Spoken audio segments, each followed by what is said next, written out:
Hello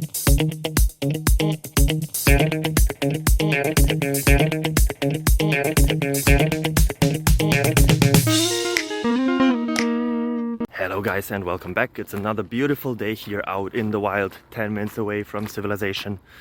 I hope you're doing as greatly as I am.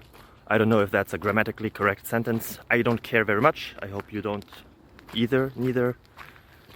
I should look up some grammar. For now, you can look up another question. It's technical nature as always, and I hope it helps you. If it does, feel free to leave a like, a comment, subscribe, ring the bell to get notified about every and each other video we do and upload. It would help me a lot. Have a nice day. Bye bye.